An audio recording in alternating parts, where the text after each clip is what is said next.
really want. And okay, we are now live broadcasting with another Tech Talk, and I think we're ready to go. Yeah. Yeah. All right, cool. So we wanted to do one about Flip, which was formerly called FlipGrid, which a lot of people probably know about. Some of you may have used it in the past. The reason we haven't done FlipGrid before is we've always had a concern about the accessibility of FlipGrid. Because in the past, it did not, it's obviously it's a video and audio based tool, but previously it didn't have any captioning system built into it, which was obviously an accessibility concern for any students that have any kind of hearing impairment or any other reason why they might need captioning. It's not just a hearing issue.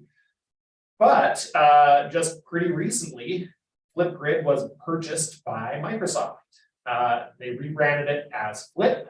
They integrated it into the whole Microsoft family of tools, and they made some pretty major improvements and changes to the system, including a captioning system. So for all of those reasons, I think we're a lot more excited about Flip now than we used to be about FlipGrid. So we wanted to do a session on that. And Melanie has, I think, a fantastic presentation plan for us. I think all of us. All of us, we'll all participate. We all recorded some little videos with it. That's right. Yeah, so this is a fun video discussion tool. Easy to use. It allows students to, have some flexibility, to use some creativity and expression in their discussion. And so I'm going to show, so this is the FlipGrid page, but we have some example assignments built into Canvas. So hopefully everyone can see my Canvas shell right now. Okay, good. All right. So here's some example assignments. And we've got it. So you can link to Flip from Canvas, or you can integrate it. We like this option to link out from Canvas to Flip, and so I'm going to show that example first, and then we can take a look back at the integration in a little bit and sort of talk about some strengths and limitations of both of these. So if we click into the assignment, again, it's an example assignment, so you'd have your overview, your prompt, let students know what they're doing. But coming down in here, these are instructions that I put in so that students can either get to Flip from their computers or from their phone. And so if they want to access it from a computer, I put a link in here for them to do that. Alternatively, here's a QR code, and so they can scan it with their phone, or they can simply go to flip.com or flipgrid.com and put in a join code. So really simple ways to get into your course discussions.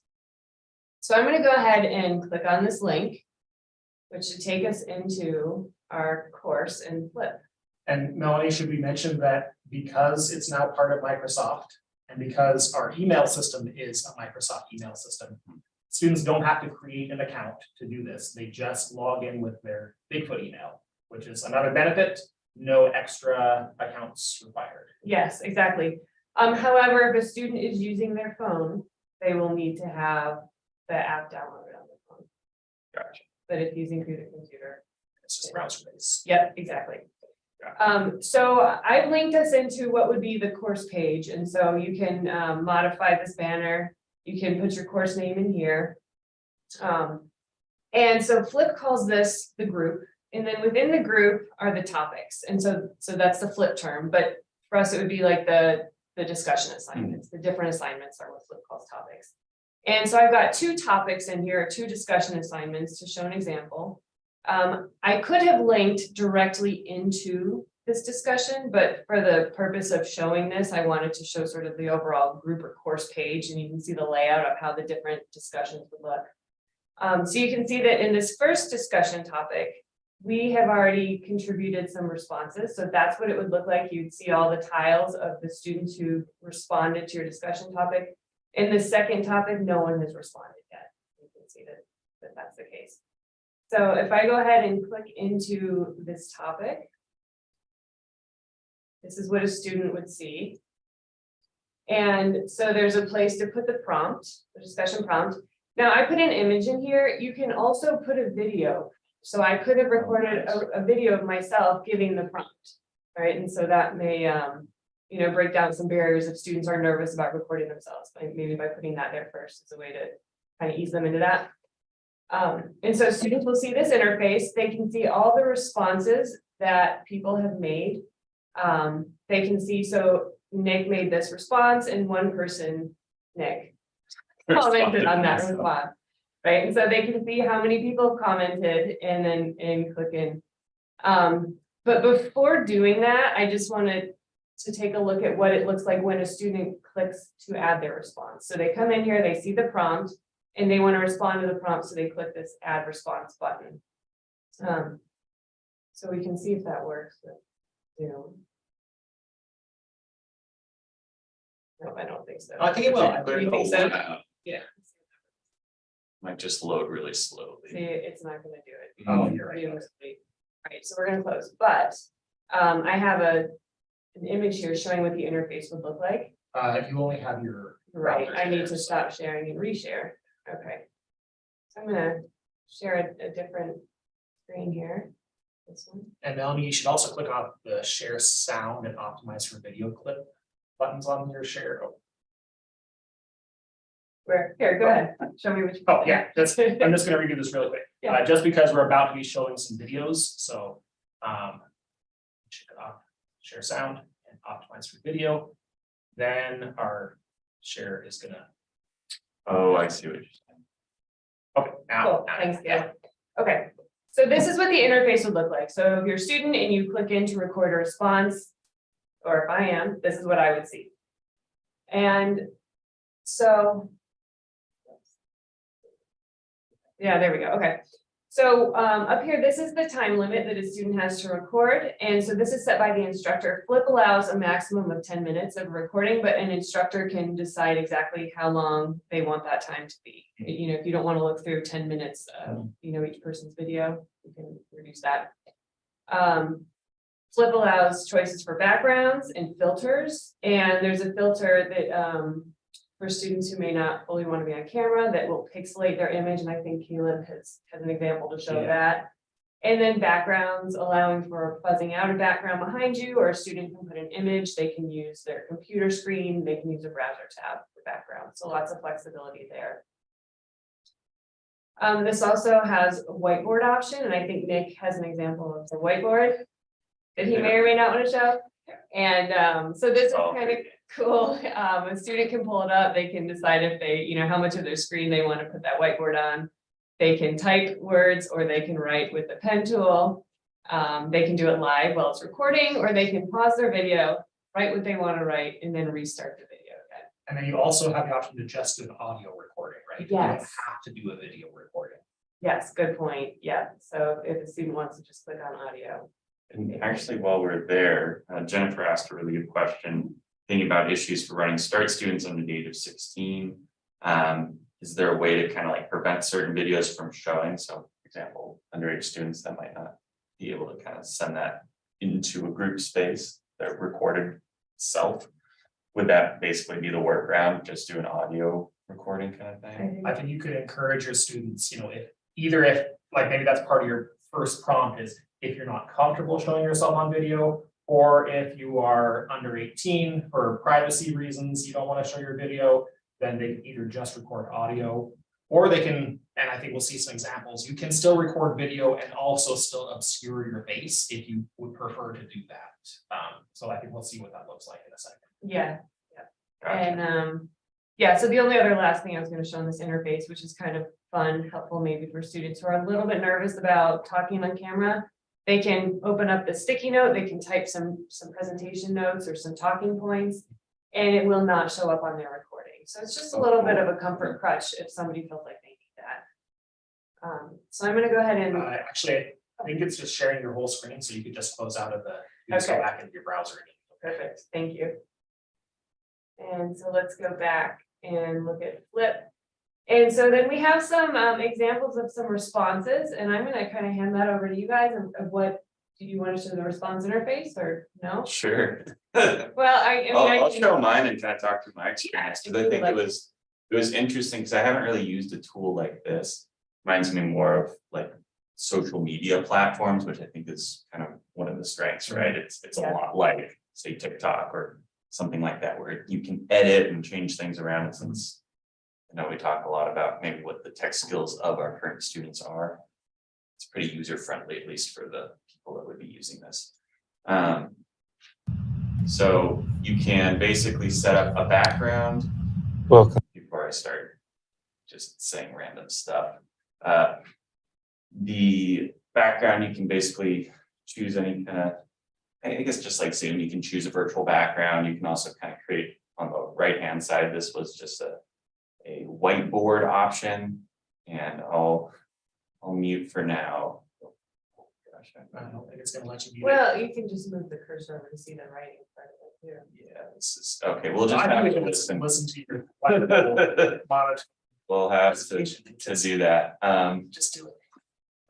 But you can also put basically images and GIFs and other kind of multimedia on top. So there's that overlay aspect. So there's a lot of different things you can do.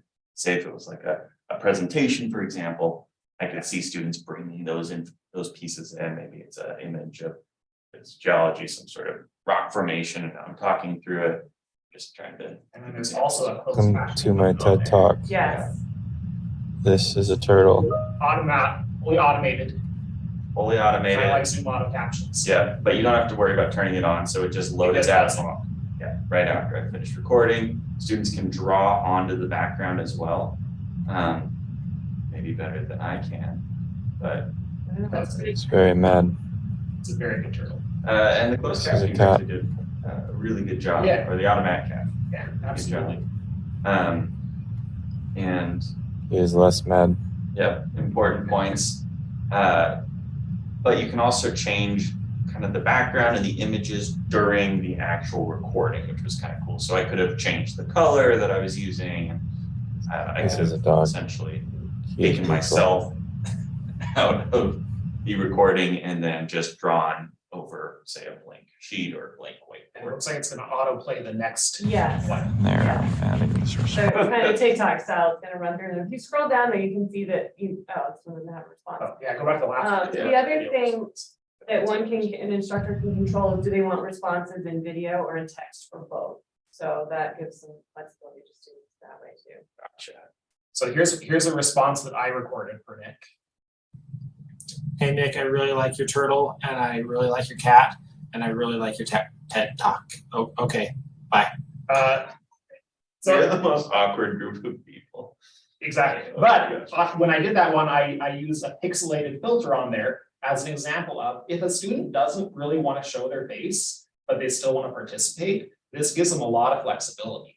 And then Nick, if you wanted to click on my post on there, I also kind of having fun with it. Hi everybody, my name is Caleb. I'm a little bit shy, so I don't love being on camera, but I'm saying hello anyway because this is my introduction video. So again, you can blank out part of your screen if you want. You can put a filter on it. It's very, Nick, like you said, it's very TikTok-y. It's very much in the style of TikTok or Instagram or one of those very popular video social media tools that we know Gen Z students are using constantly. So Yeah. like when we talk about students having tech barriers or whether they're digital natives or not, and we often say, well, when it comes to computer stuff, they're usually not very experienced with it. They don't have a lot of experience with file directories and file types, uploading stuff, but they are very savvy mostly with consuming video in this format and also creating video in this format. Mhm. And the interface in Flip is so intuitive and user-friendly and TikTok-esque that students really can get into this, and they can get as elaborate as they want to be, or as simple as they want to be. If it's just a simple talking head, they can do that too. Mhm. Awesome. And I guess we should always preface this with, Hi, Caleb. I'm responding to your post. I can tell that you're shy.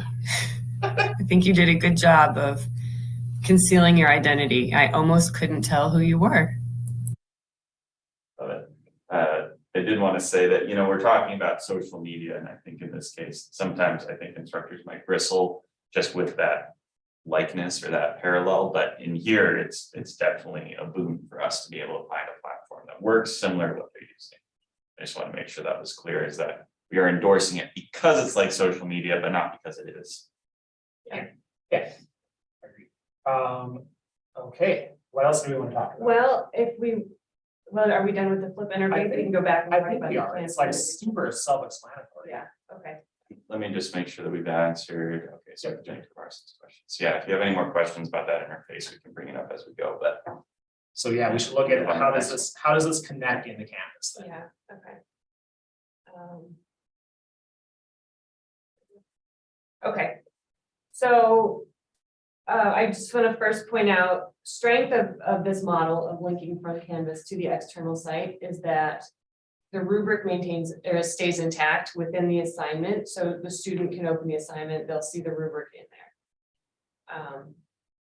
However, in terms of grading, when an instructor goes into SpeedGrader, because it's not integrated into Canvas, the responses will not automatically be in SpeedGrader. So you'll need to look at the responses in the Flip app and then have your SpeedGrader open separately, your grades open separately, and go and do that back and forth. So when you set up this assignment, it was done as what, an on-paper assignment or a no submission assignment? I think this is set up as no submission. Yeah. But yeah. Because they're not submitting anything in Canvas, they're just using it to get to the Flip Gotcha. package. It's basically just a checklist. that you can Yeah. use. Great. Yeah.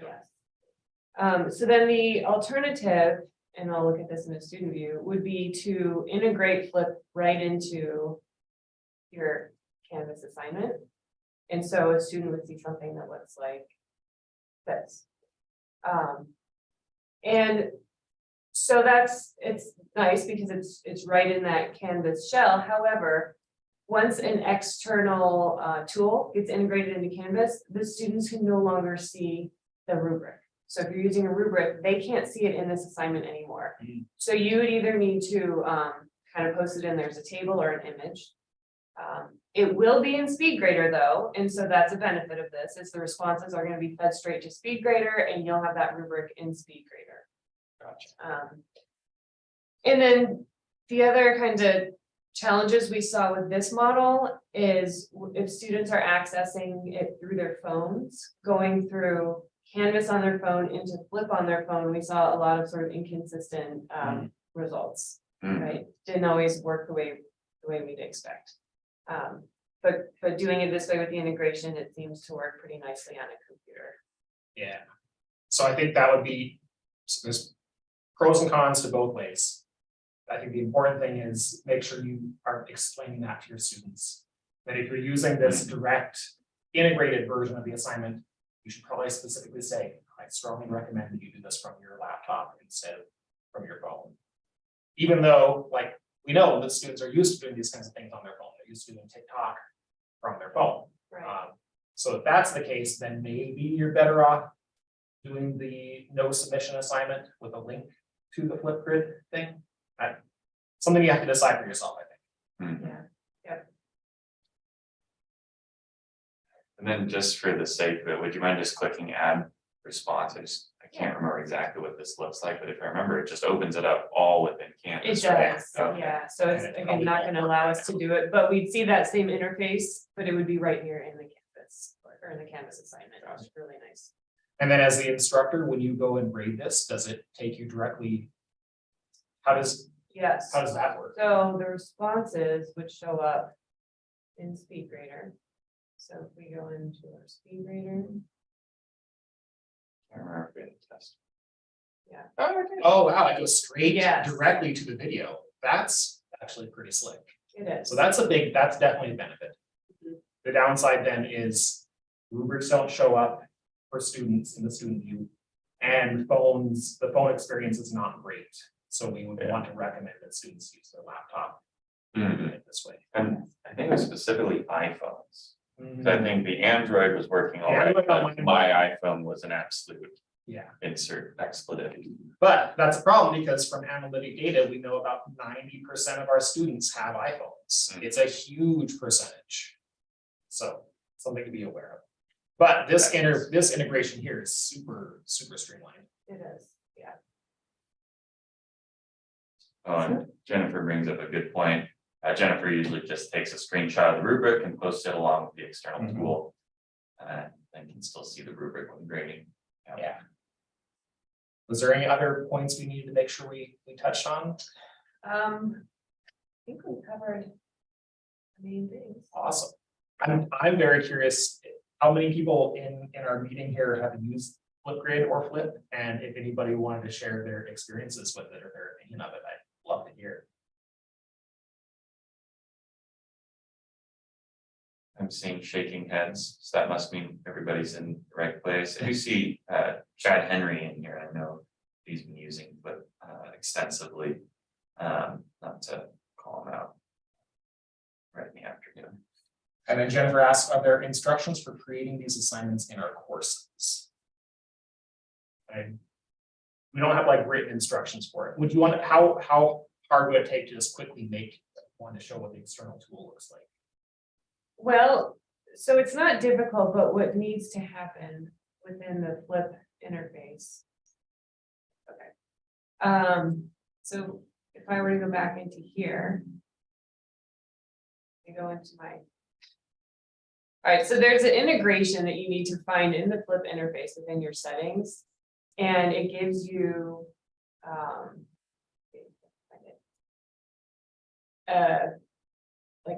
here we go. So if we go to integrations, so you'd want to add new integration and it will give you a consumer key and then a shared secret.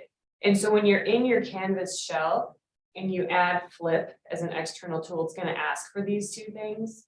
And so you're going to need to put those in there. Once that's done, it's very simple. It's just a matter of adding an assignment.